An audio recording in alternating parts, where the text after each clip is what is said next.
আচার্য চাণক্যের এই ৫টি কথা যা আপনার জীবন বদলে দিতে পারে। বন্ধুরা, সকল মানুষেরাই চায় তার জীবন একটি রাজার মতো হোক। তার জীবনে না তো মূলধনের অভাব দেখা দিক, আর না তো ঐশ্বর্যের। তার যেন সকল রকমের সফলতা প্রাপ্ত হয়। ধন, বৈভব ও ঐশ্বর্যে তার যেন কখনো কমতি না পড়ে। কিন্তু বন্ধুরা, আমরা জেনে কিংবা না জেনেই অনেক ভুল করে বসি, যার ফলে আমাদের ভাগ্য আমাদের থেকে মুখ ফিরিয়ে নেয়। তো বন্ধুরা, এই কারণেই আজকের এই বিশেষ ভিডিওটিতে আমরা সবাই মিলে এটি জানার চেষ্টা করব যে মহান আচার্য চাণক্য এমন কোন ৫টি কথা বলেছেন যা আমাদের জীবন বদলে দিতে পারে। বন্ধুরা, মহান আচার্য চাণক্যকে আমরা সবাই জানি। তার দেওয়া নীতিগুলির আগে যেমন গুরুত্ব ছিল, ঠিক বর্তমানের কলিযুগেও ততটাই গুরুত্বপূর্ণ। তার একটি কথা মানুষকে জীবন কাটানোর মূল নীতি শেখায়। সবার প্রথম কথাটি আচার্য চাণক্য বলেছেন, মূর্খ লোকেদের সঙ্গে কখনো বিবাদে কিংবা যুক্তিতর্কে জড়াতে যাওয়া উচিত না। যতটা সম্ভব তাদের সঙ্গে কথা বলা থেকে এড়িয়ে চলুন। কিন্তু বন্ধুরা, এর অর্থ এটা নয় যে কেউ যদি কোনো সঠিক কারণে বিবাদ করে থাকে তাহলে সে মূর্খই হবে, বরং সে একজন জ্ঞানী ব্যক্তিও হতে পারে। বন্ধুরা, একটি কথা আপনি হয়তো শুনেছেন যে মূর্খের সঙ্গে কথা বলা আর দেওয়ালে নিজের মাথা ঠোকা দুটোই সমান, কারণ এই দুইয়ের ফলে আপনার কেবল মাথা ব্যথা হবে। জীবনে যদি আপনার এগিয়ে গিয়ে কিছু একটা করার ইচ্ছে থাকে কিংবা জীবনে কিছু একটা করে সফলতার স্বাদ আপনি নিতে চান, তবে নিজের জীবনে এমন বন্ধু বান্ধব বানান যারা সবসময় পজিটিভ চিন্তা ভাবনা করে, আর সদা সর্বদা মূর্খের থেকে দূরে থাকুন। বন্ধুরা, এরপর আচার্য চাণক্য দ্বিতীয় যে কথাটি বলেছেন তা হল, নিজের দুর্বলতা কখনো কাউকে আমাদের বলা উচিত নয়। বন্ধুরা, সেই দুর্বলতাটি যে কোনো প্রকারেরই হতে পারে। দুর্বলতাটি এমনও হতে পারে যে আপনি আর্থিক দিক থেকে কতটা সম্পন্ন কিংবা সামাজিক দিক থেকে কতটা স্বাবলম্বী, অথবা সমাজে আপনার কতটা কি দাম রয়েছে, এইসব বিষয়ের উপরও অনেক সময় দুর্বলতা নির্ভর করে। বন্ধুরা, সামাজিক, ভাবনাত্মক ও আর্থিক অথবা যে কোনো স্তরের দুর্বলতা আপনি কখনো কাউকে বলবেন না, এমনকি নিজের পত্নীকেও না। আচার্য চাণক্য এর পিছনে যে কারণটি বলেছেন তা খুবই রোমাঞ্চকর। আসলে বন্ধুরা, এই দুনিয়াতে প্রত্যেকটি মানুষ একা এসছে আর একাই যেতে হবে। এমতো অবস্থায় বিপদের সময় যদি আপনার মিত্র বা বন্ধু শত্রু হয়ে যায়, তাহলে সে আপনার দুর্বলতার লাভ উঠাতে পারে। বন্ধুরা, এই কথাটি আপনি রাবণ ও বিভীষণের উদাহরণটি নিয়েও বুঝে নিতে পারেন। এই কারণেই বন্ধুরা, নিজের দুর্বলতা কখনো কাউকে বলা উচিত নয়। এর ফলে আপনার জীবনে এগিয়ে চলার পথে কখনো কোনো রকম ভয় থাকবে না। তৃতীয় সবথেকে মহত্বপূর্ণ যে কথাটি আচার্য চাণক্য বলেছিলেন, মূলধন বুঝে শুনে খরচ করা উচিত। এর মানে কিন্তু এমনটা কখনোই নয় যে আপনি মূলধন খরচা করতে খুবই কঞ্জুসি করুন এবং আপনার প্রয়োজনীয় দ্রব্য সামগ্রীগুলিও না কিনুন। বরং এর মানে হচ্ছে মূলধনের ফালতু খরচে লাগাম লাগানো উচিত।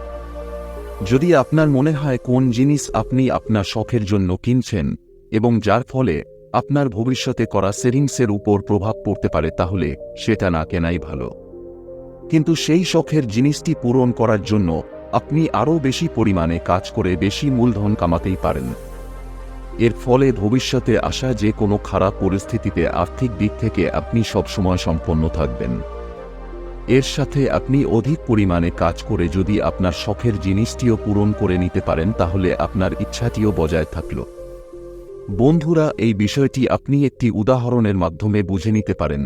বন্ধুরা, ধরুন একটি মানুষ একটি ঘর বানানোর জন্য অল্প অল্প করে সঞ্চয় করে মূলধন জমাতে থাকে, আর কোনো দুর্ঘটনাজনিত কারণে সেই ঘরটি ধ্বংস হয়ে গেলে তার কাছে কোনো দ্বিতীয় বিকল্প থাকে না। তখন তাকে আবার শুরু থেকে শুরু করতে হয়। সেই ব্যক্তি আবার সেখানেই চলে যান যেখান থেকে তিনি জীবন শুরু করেছিলেন।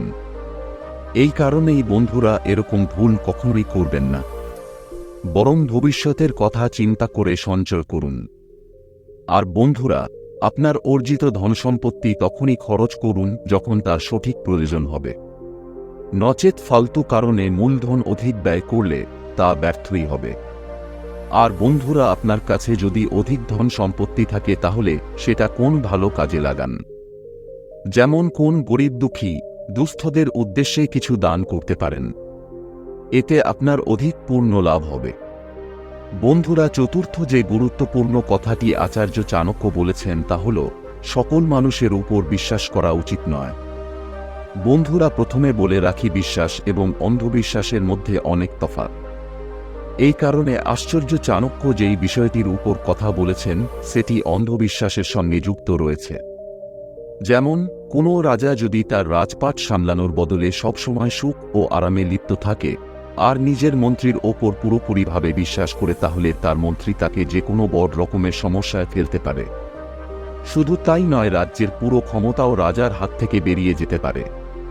কিন্তু তা সত্ত্বেও মন্ত্রীর ওপর তার কিছুটা হলেও বিশ্বাস করতে হবে, কেননা সকল কার্যভার রাজা একা সামলাতে পারবে না। ঠিক সেরকমই বন্ধুরা, বর্তমান কলিযুগে আপনি কারোর উপর ততটাই বিশ্বাস করুন যতটা প্রয়োজন।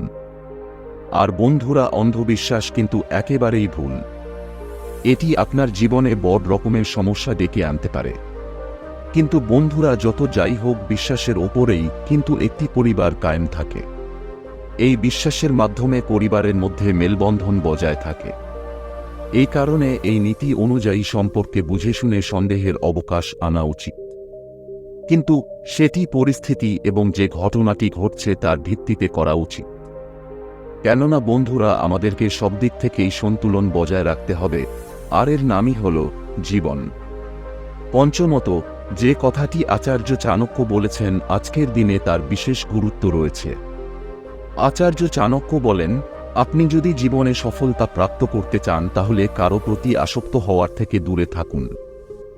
আচার্য চাণক্য এই নীতিটিকে সফলতার বড় বাধা বলে মনে করতেন। বন্ধুরা, আজকালকার দিনে অল্প বয়স থেকেই প্রেম প্রসঙ্গের দৌড় চলছে। মিত্রতা থেকে শুরু হওয়া কথা প্রেম ও আসক্ততা ডেকে আনছে। বন্ধুরা, আচার্য চাণক্য অনুযায়ী এসব থেকে দূরে থাকাই ভালো, কেননা এগুলি আপনার জীবনের সফলতার মার্গটিকে ভঙ্গ করা ছাড়া আর কিছুই করবে না। তো বন্ধুরা, এই ছিল আচার্য চাণক্যের 5টি বিশেষ গুরুত্বপূর্ণ নীতি, যেগুলি আমরা আমাদের জীবনে প্রয়োগ করে জীবনের সফলতার স্বাদ অনুভব করতে পারব। বন্ধুরা, আশা করি ভিডিওটা দেখে আপনারা সমৃদ্ধ হয়েছেন। আজ এখানেই শেষ করলাম। ভালো থাকুন, সুস্থ থাকুন। নমস্কার, ধন্যবাদ। ঈশ্বর আপনার মঙ্গল করুক।